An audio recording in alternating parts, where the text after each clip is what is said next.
Good afternoon, students. In the previous class, we are discussing about the basis for the classification of animals under animal kingdom. So we can classify animals based on different criteria. One is based on the arrangement of cells or the body level, the levels of body organization. Okay. Based on the symmetry, based on the nature of coelom, based on the patterns of circulatory system, digestive system, allevarigu complete agide. Let us see in this class, based on the nature of coelom, how we can classify the animals. Let us will go for the what is the coelom? Coelom andre eno? Ivaga another criteria based on the nature of coelom, how we can classify the animals. Idanakele. If you come to the based on the nature of coelom, first of all, what is the coelom? Coelom andre it's a gap, it's a cavity. Okay, see the cavity that is present between the body wall and the gut wall, okay, is called as what? Coelom. Coelom andre eno? The cavity that is formed between the body wall, ನೋಡಿ ಇದೆಲ್ಲ body wall and the gut wall. ಇದು ಇವಾಗ ಇದು ಈ cavity, this is the cavity. ಇದೆಲ್ಲ ಸೇರಿ body wall, ಇಲ್ಲಿಂದ ಏನು gut wall. Okay, now the gut means alimentary canal. ಇವಾಗ ಕಾಕ್ರೋಚ್ ಅಲ್ಲಿ ಕೆಲವು ಲೋಯರ್ ಅನಿಮಲ್ಸ್ ಅನ್ನ ನಾವು ಅಲಿಮೆಂಟರಿ ಕ್ಯಾನಲ್ ಅಂದ್ರೆ ಡೈಜೆಸ್ಟ್ ಸಿಸ್ಟಮ್ ಇದೆಯಲ್ವಾ, like on mouth to anus, ಅದನ್ನ ಅಲಿಮೆಂಟರಿ ಕ್ಯಾನಲ್ ಅಂತ ಕರಿತೀವಿ ನಮ್ಮಲ್ಲಿ. ಅದೇ if you go for some lower animals gut ಅಂತ ಕರೀಬೋದು ನಾವು. ಓಕೆ, ಇವಾಗ the cavity that is present between the body wall and the gut wall and which is formed by mesoderm were called as coelom ಅಂತ ಕರೀತೀವಿ. Okay, ಅರ್ಥ ಆಯ್ತಲ್ಲ? coelom ಅಂತಂದ್ರೆ the cavity that is formed between the body wall and the gut wall which is formed by mesoderm is called as what? Coelom. The animals which have coelom, true coelom, are called as eucoelomates ಅಂತ ಕರೀತೀವಿ. ಏನದು? eucoelomates. What do you mean by eucoelomates? Okay, the animals which possess true coelom, the animals which have true coelom, okay, are called as eucoelomates. Let us see the example for eucoelomates. ಯಾವ phylum ಇಂದ ಯಾವ phylum ವರೆಗೂ animal Kingdom ಅಲ್ಲಿ ಯಾವ phylum ಇಂದ ಯಾವ phylum ವರೆಗೂ eucoelomates ಆಗಿರುತ್ತೆ ಅಂದ್ರೆ Annelida, Arthropoda, Mollusca, Echinodermata and chordates. Okay, ಅನಿಲಿಡಾದಿಂದ ಮೇಲ್ಗಡೆ ಎಲ್ಲಾನು ಇನ್ನು ಅದಕ್ಕೆ ಮುಂಚೆ ಬಂದಿದೆ phylum Porifera, Coelenterata, Platyhelminthes, Aschelminthes. Okay, ಅವೆಲ್ಲ after Annelida, Arthropoda, Mollusca, Echinodermata, chordates ಎಲ್ಲನೂ ಯೂಸಿಲೋಮೇಟ್ಸ್ ಆಗಿರುತ್ತೆ. The animals which consist of true coelom are called as eucoelomates. Example from Annelida to from Annelida to Chordates. Let us go for another one is the animals in which the coelom were not formed by mesoderm. ಇವಾಗ ಬರ್ತಾರೆ pseudocoelomates ಬರ್ತಾರೆ. What are pseudocoelomates? ಏನು pseudocoelomates ಅಂದ್ರೆ the animals in which the coelom or the body cavity is not formed by mesoderm, but here the mesoderm forms a scattered pouches. Actually mesoderm ಇಂದ cavity formation ಆಗಲ್ವಾ? The body cavity is not formed by mesoderm, but the mesoderm form as a scattered pouches. ನೋಡಿ ಇಲ್ಲಂತ pouches type ಅಲ್ಲಿ formation ಆಗುತ್ತೆ. mesoderm ಒಂಥರ pouches ಅಂದ್ರೆ gaps formation ಆಗುತ್ತೆ. ಇಲ್ಲಿ mesoderm ಇದೆ. The mesoderm were not formed a coelom or body cavity, but this mesoderm forms a what? Scattered pouches. Such coelom is called as pseudocoelom ಅಂತ ಕರೀತೀವಿ. ಏನೋ pseudocoelom and the animals were called as the animals which consist of pseudocoelom were called as pseudocoelomates. Example is Husky helminthes ನೋಡಿ ascaris. Ascaris ನೀವು 10th ಅಲ್ಲಿ ಓದಿರ್ತೀರಾ, ಮೇಲ್ ಆಸ್ಕ್ಯಾರಿಸ್ ಮತ್ತೆ female ಆಸ್ಕ್ಯಾರಿಸ್, phylum ASCII helminthes. ಅವು ಬಂದು pseudocoelomates. ಅರ್ಥ ಆಯ್ತು ಅನ್ಸುತ್ತೆ. What are pseudocoelomates? The animals which have pseudocoelom. The animals have body cavity in the form of a pseudocoelom. Such animals are called as pseudocoelomates. What is pseudocoelom? Pseudocoelom ಅಂದ್ರೆ ಏನು? The animals in which the body cavity is not formed by mesoderm. ಕೆಲವು animals ಅಲ್ಲಿ the body cavity or coelom is not formed by mesoderm, but the mesoderm forms as a scattered pouches. ಇದು ectoderm ಹೌದಲ್ವಾ, ಇದು mesoderm, ಇದು endoderm. Mesoderm body ಕ್ಯಾವಿಟಿಯನ್ನ formation ಮಾಡಲ್ಲ, coelom ಅನ್ನ formation ಮಾಡಲ್ಲ. ಅದರ ಬದಲಾಗಿ mesoderm forms or mesoderm produces as a scattered pouches. Mesoderm scattered pouches ತರ ಫಾರ್ಮೇಷನ್ ಆಗುತ್ತೆ, ಅಂದ್ರೆ ಈ ರೀತಿ ಚದುರೋಗಿರ್ತಕ್ಕಂಥ ಪೌಚಸ್ ತರ ಆಗುತ್ತೆ. ನಾವು ದಿಸ್ ಟೈಪ್ ಆಫ್ ಸೀಲೋಮ್ ಬರ್ಕಾದ್ರೆ pseudocoelom. The animals which possess pseudocoelom are called as pseudocoelomates. Example is Husky helminthes. Let us will go for another one is acoelomates. The animals in which the body cavity is not produced. The animals in which the coelom or the body cavity were not present, were not produced. Such animals are called as acoelomates. The animals in which the body cavity or coelom is not formed, such animals are called as acoelomates ಅಂತ ಕರೀತೀವಿ. A ಅಂದ್ರೆ ಏನು? Absent. coelom ಅಂದ್ರೆ body cavity. ಯಾವ animals ಅಲ್ಲಿ coelom ಅಥವಾ body cavity ಇರುವುದಿಲ್ಲವೋ such animals are called as acoelomates ಅಂತ ಕರೀತೀವಿ. ಎಕ್ಸಾಂಪಲ್ ತಗೊಂಡ್ರೆ ನೀವು okay, you can go for some lower animals. Okay, so next ಇದು based on the nature of coelom. Based on the nature of coelom, the animals are classified into 3 types: eucoelomates, pseudocoelomates, and one more is acoelomates. ಯಾವ್ದಾದ್ರು eucoelomates, pseudocoelomates and acoelomates. ಇದು 1 mark ಅಲ್ಲಿ 2 mark ಅಲ್ಲಿ ಕೇಳ್ತಾ ಇರ್ತಾರೆ. What are eucoelomates and what are pseudocoelomates? ಇಲ್ಲ CET neat ಅಲ್ಲಿ ಕೂಡ ಅಷ್ಟೇ ಈ ಡಯಾಗ್ರಾಮ್ಸ್ ಅನ್ನು ಕೇಳಿ ABC ಅಂತ ಮೆನ್ಷನ್ ಮಾಡಿರ್ತಾರೆ ಅವರು.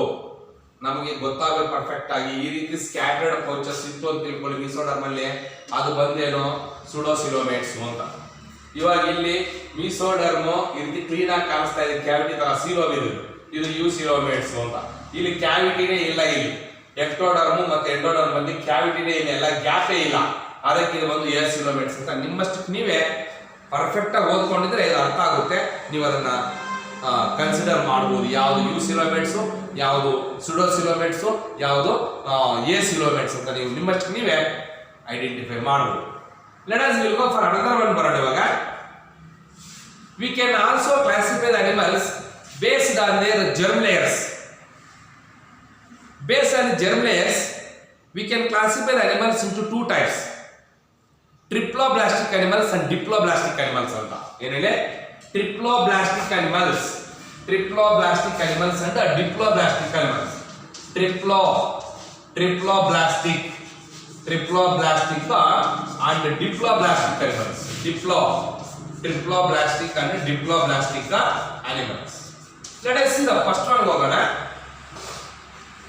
What are diploblastic animals? First one, diplo ಅಂದ್ರೆ ಏನು? 2. ಬ್ಲಾಸ್ಟಿಕ್ ಅಂದ್ರೆ ಏನು? Blastomeres, germ layers. ಇವಾಗ ನೋಡೋಣ. ವಾಟ್ ಆರ್ ಡಿಪ್ಲೋಬ್ಲಾಸ್ಟಿಕ್ ಅನಿಮಲ್ಸ್ ಅಂದ್ರೆ the animals in which the cells are organized. The animals in which the cells are organized into external ectoderm and internal endoderm. Okay, during the embryonic development were called as diploblastic animals. The animals in which the cells are organized into two germ layers like an external ectoderm and internal endoderm. Such animals are called as diploblastic animals. ಯಾವ animals ಅಲ್ಲಿ embryonic development ಅಲ್ಲಿ cells organise ಆಗಿ external ಎಕ್ಟೋಡರ್ಮು ಮತ್ತೆ internal endoderm ಅಂತ ಎರಡು germ layers formation ಆಗುತ್ತೋ such animals are called diploblastic animals. The animals which consist of two germ layers, okay, external ectoderm and internal endoderm, such animals are called as diploblastic animals. Example ತಗೊಳ್ಳೋಣ, ಸಿಲೆಂಟ್ರೇಟ್ಸ್.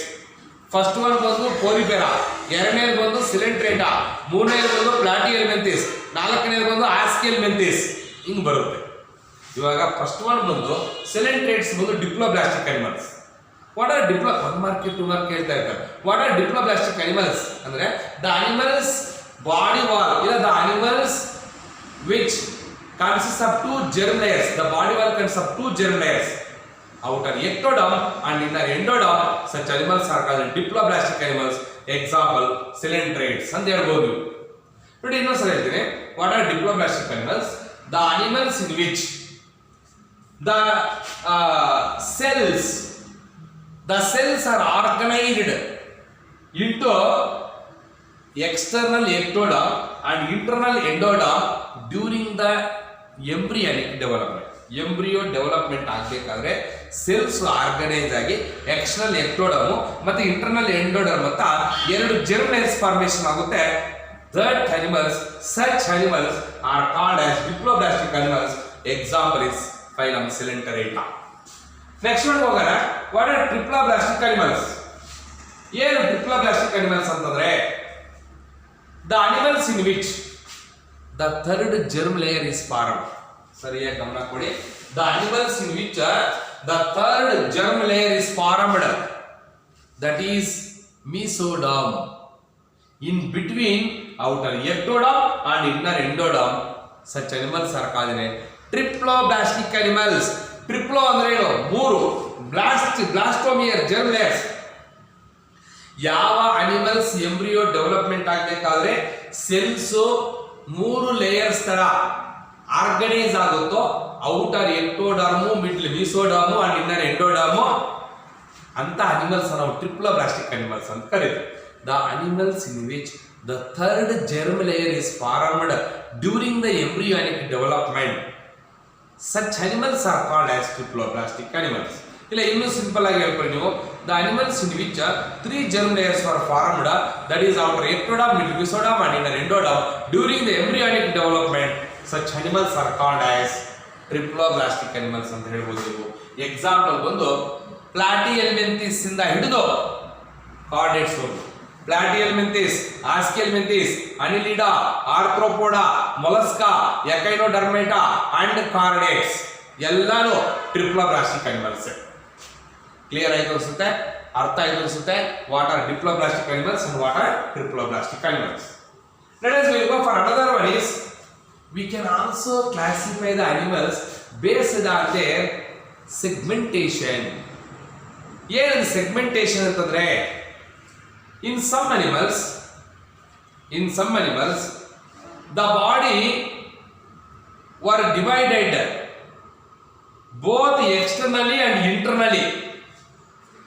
ಇವಾಗ ನಮ್ಮ body segmented body ಅಲ್ಲ.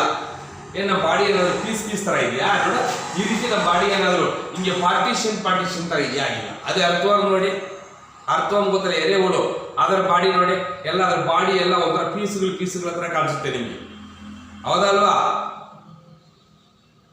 Okay, ಇವಾಗ ಅದೇ ಫ್ರಾನ್ body ತಗೋಬಹುದು ನೀವು. ಯಾಕೆ ಅರ್ಥವಾಗಿ body ನೀವು ಆರಾಮಾಗಿ ಅರ್ಥ ಮಾಡ್ಕೋಬಹುದು ನೀವು. What is segmentation?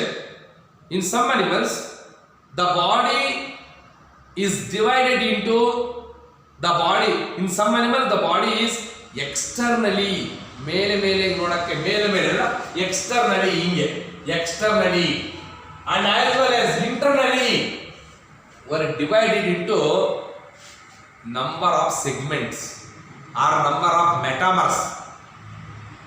Okay. Such mechanism is called as metameric segmentation. Metameric segmentation or ಇದನ್ನ ನಾವು ಸೆಗ್ಮೆಂಟೇಶನ್ ಮೆಟಾಮರ್ಸ್ ತರ ಸೆಗ್ಮೆಂಟ್ಸ್ ತರ ಡಿವೈಡ್ ಆಗ್ತಕ್ಕಂಥದ್ದು, ಯೂನಿಟ್ಸ್ ತರ ಡಿವೈಡ್ ಆಗುತ್ತೆ ನೋಡ. ಇದೊಂದು ಯೂನಿಟ್, ಇದೊಂದು ಯೂನಿಟ್, ಇದೊಂದು ಯೂನಿಟ್, ಇದೊಂದು ಸೆಗ್ಮೆಂಟ್, ಇದೊಂದು ಸೆಗ್ಮೆಂಟ್, ಇದೊಂದು ಸೆಗ್ಮೆಂಟ್, ಇದೊಂದು ಮೆಟಾಮರ್, ಇದೊಂದು ಮೆಟಾಮರ್, ಇದೊಂದು ಮೆಟಾಮರ್, ಇದೊಂದು ಮೆಟಾಮರ್. ಅರ್ಥ ಮಾಡ್ಕೋಬೇಕಷ್ಟೇ. The animals in which the body is divided both externally and internally into number of segments or number of units or number of metamers. That mechanism is called as metameric segmentation or segmentation ಅಂತ ಕರೀಬಹುದು. So the best example earthworm ಅದನ್ನು ತಗೊಂಡಿವು. ಅಲ್ಲಿಗೆ segmentation ನಾವು complete ಮಾಡಿದ್ವಿ. ಇವಾಗ ಏನಿಲ್ಲ, ನೀವು classification ಮಾಡಬೇಕಾದ್ರೆ animals ಅನ್ನ ಇವಾಗ ಆರ್ಥ್ರೋಪೋಡ ಬರ್ತೀರಪ್ಪ, ಅದರ ಬಾಡಿ ಏನು, ಅದರ ಬಾಡಿ ಒಳಗೆ ಹೆಂಗಿದೆ ಅಂದ್ರೆ segmented body. The body is divide to number of segments. Metamers ತರ ಡಿವೈಡ್ ಆಗಿದೆ, ನಮ್ಮ ಬಾಡಿ ಆಗಿದೆಯಾ? ನಮ್ಮ ಬಾಡಿ ಸೆಗ್ಮೆಂಟ್ಸ್ ತರ ಡಿವೈಡ್ ಆಗಿಲ್ಲ. ಹಂಗೆ ನೀವು ಸೆಗ್ಮೆಂಟೇಷನ್ ನೋಡಿ ಹೇಳೋದು, ಇದರ ಬಾಡಿ ಸೆಗ್ಮೆಂಟೆಡ್ ಬಾಡಿನ ಅಥವಾ ಅಲ್ವಾ? ಆ ರೀತಿಯಲ್ಲಿ ಅನಿಮಲ್ಸ್ ಅಂದ್ರೆ ಕ್ಯಾರೆಕ್ಟರ್ಸ್ ಎಲ್ಲ ಬರ್ಕೊಂಡು I will give the characters if you take any one final. And you come to another one is notochord. What is notochord? Notochord ಅಂದ್ರೆ ಏನು? ಏನಿದೆ? notochord. What do you mean by this notochord? ಏನ್ notochord ಅಂದ್ರೆ? ಸರಿಯಾಗಿ ಗಮನ ಇಟ್ಟು ಕೇಳಿ. notochord ಅಂದ್ರೆ ಏನು? See here. ದ ಮೀಸೋಡರ್ಮಲ್, ಎಕ್ಟೋಡರ್ಮ್ ಹೇಳಿದೀನಿ, ಎಂಡೋಡರ್ಮ್ ಹೇಳಿದೀನಿ, ಅವೆರಡರ ಮಧ್ಯೆ ಇರತಕ್ಕಂಥದ್ದು ಮೀಸೋಡರ್ಮ್. ಇವಾಗ ಅರ್ಥ ಮಾಡ್ಕೊಳ್ಳಿ. ಇಲ್ಲಿ ನೀಟಾಗಿ ಜರ್ಮ್ ಗೊತ್ತಾಗ್ತದೆ. ಇಲ್ಲಿ ನೋಡಿ, ಇದು ಡಿಪ್ಲೋಬ್ಲಾಸ್ಟಿಕ್ ಅನಿಮಲ್ಸ್, ಅದು triploblastic animals. Outer ectoderm, middle mesoderm, inner endoderm. ಇಲ್ಲಿ ಔಟರ್ ಎಕ್ಟೋಡರ್ಮ್ ಮತ್ತೆ ಮಿಡ್ಲ್ ಇನ್ನರ್ ಎಂಡೋಡರ್ಮ್ ಇದೆ. 2 ಜೈರಮ್ ಲೇಯರ್ಸ್ ಮಾತ್ರ ಬಂದಿದೆ. ಇಲ್ಲಿ 3 ಜೈರಮ್ ಲೇಯರ್ಸ್ ಕರೆಕ್ಟ್ ಆಗಿ ಬಂದಿದೆ ನೋಡಿ, ಎಕ್ಟೋಡರ್ಮ್, ಮೀಸೋಡರ್ಮ್ ಅಂಡ್ ಎಂಡೋಡರ್ಮ್ ಅಂತ. ಇವಾಗ ಅಲ್ಲಿ ಬರೋಣ. ಮೀಸೋಡರ್ಮಲ್ ರಾಡ್ ಲೈಕ್ ಸ್ಟ್ರಕ್ಚರ್ ಮಧ್ಯದಲ್ಲಿ ಇದೆ, ಒಂಥರ ಗಟ್ಟಿಗೆ ರಾಡ್ ತರ ಇರತಕ್ಕಂಥ structure. The mesodermal rod like structure is formed dorsally in between dorsal nerve cord and ಗಟ್.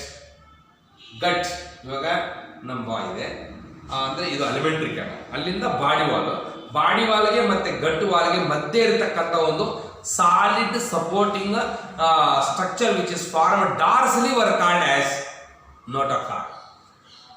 ಇದು ನೀವು ಗಟ್ ಮಾಡಿದ್ರೆ ಬರ್ತಕ್ಕಂಥದ್ದು ಆ ತಲೆಗೆ ಹಾಕೋಬೇಕು, ಅರ್ಥ ಮಾಡ್ಕೋಬೇಕು ನೋಡಿ. ಇದು ಮೇಲ್ಗಡೆ ಇರ್ತಕ್ಕಂಥ ಡಾರ್ಸಲ್ ನರ್ವ್ ಕಾರ್ಡ್, ಕೆಳಗಡೆ ಬರ್ತಿದ್ರೆ ಆ ಲೇಯರ್ ಬಂದು ಗಟ್ ಅಂತ ತಿಳ್ಕೊಳ್ಳಿ. ಇವಾಗ ಮಧ್ಯದಲ್ಲಿ ಯಾವುದು? ನೋಟೋಕಾರ್ಡ್. ಹೆಂಗಿರುತ್ತೆ? ಗಟ್ಟಿಗೆ. ಮೀಸೋಡರ್ಮಲ್ ರೀಜನ್ ಅಲ್ಲಿ ಮೀಸೋಡರ್ಮಲ್ಲಿ ಬರ್ತಕ್ಕಂಥ ಒಂದು ಗಟ್ಟಿಗಿರ್ತಕ್ಕಂಥ rod like structure. Mesodermal rod like structure is formed dorsally in between the gut and dorsal nerve cord were called as notochord. ಅರ್ಥ ಆಯ್ತು ಅನ್ಸುತ್ತೆ ಮಕ್ಕಳೇ. ವಾಟ್ ಈಸ್ ಎ ನೋಟೋಕಾರ್ಡ್ ಅಂತಂದ್ರೆ mesodermal rod-like structure which is formed dorsally in between the gut and dorsal nerve cord were called as notochord. The animals which consist of notochord were called as chordates. ಯಾವ animals ಅಲ್ಲಿ notochord ಇರುತ್ತೋ, such animals are called as chordates. The animals which consist of notochord were called as chordates. The animals in which the notochord is absent were called as non-chordates. ತಗೊಳ್ಳಿ, ಪೋರಿಪೆರಾದಿಂದ ಹಿಡಿದು ಎಕೈನೋಡರ್ಮೇಟಾ ವರ್ಗುನು, ಪೋರಿಪೆರಾ, phylum ಪೋರಿಪೆರಾ, ಪ್ಲಾಟಿಹೆಲ್ಮಿಂಥಿಸ್, ಪೋರಿಪೆರಾ, ಸಿಲಿಂಟ್ರೇಟಾ, ಪ್ಲಾಟಿಹೆಲ್ಮಿಂಥಿಸ್, ಆಸ್ಕಿಯಲ್ಮಿಂಥಿಸ್, ಅನಿಲಿಡಾ, Arthropoda, Mollusca, ಎಕೈನೋಡರ್ಮೇಟಾ. ಇಲ್ಲಿವರೆಗೂ ಏನು? ನಾನ್ chordates. ಅಲ್ಲಿಂದ ನೋಡ್ಕೊಳ್ಳಿ, chordate start ಆಗುತ್ತೆ. Amphibians, reptiles, Aves and mammals, ಅವೆಲ್ಲ ಏನು? Chordates ಬಂದ್ಬಿಡುತ್ತೆ. Okay. So but anyway, what is a notochord ಅಂದ್ರೆ mesodermal rod-like structure which is formed between the gut and dorsal nerve cord were called the notochord. The animals which possess or which consist of notochord were called the chordates. The animals which do not have notochord were called the non-chordates. Example is Porifera to echinodermates. So that completes what the basis, what are the criteria or what are the characters we can based on which characters we can classify the animals. Let us see in next class we are going to discuss about phylum Porifera, first phylum. Okay, thank you students. We will continue next class.